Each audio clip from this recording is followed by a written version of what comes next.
July 4th, 1776, Thomas Jefferson versus the King of England. He has waged cruel war against human nature itself,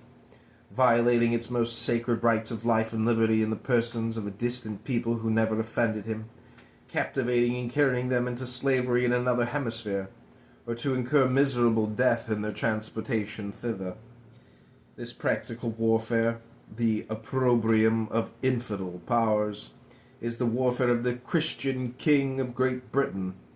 determined to keep open a market where men should be bought and sold.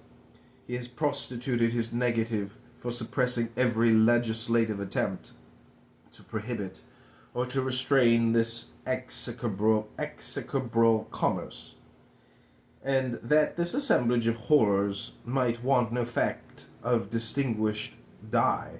he is now exciting those very people to rise in arms among us,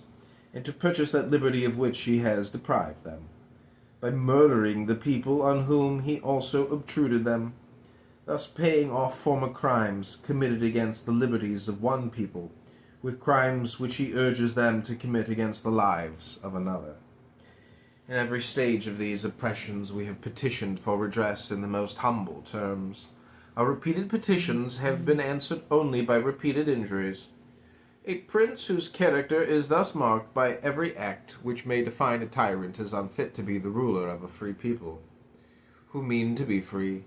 Future ages will scarcely believe that the hardiness of one man adventured, within the short compass of 12 years only, to lay a foundation so broad and so undisguised for tyranny over a people fostered and fixed in principles of freedom.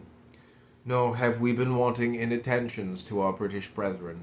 We have warned them from time to time of attempts by the legislature to extend an unwarrantable jurisdiction over these our states, us.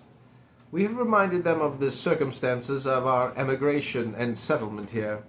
no one of which could warrant so strange a pretension, that these were effected at the expense of our own blood and treasure, unassisted by the wealth or the strength of Great Britain,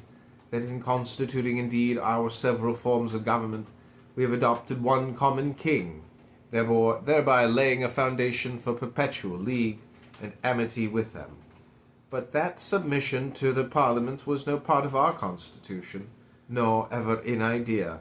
if history may be credited, and we have appealed to their native justice and magnanimity, as well as to, and we have conjured them by the ties of our common kindred to disavow these usurpations, which would inevitably interrupt our connection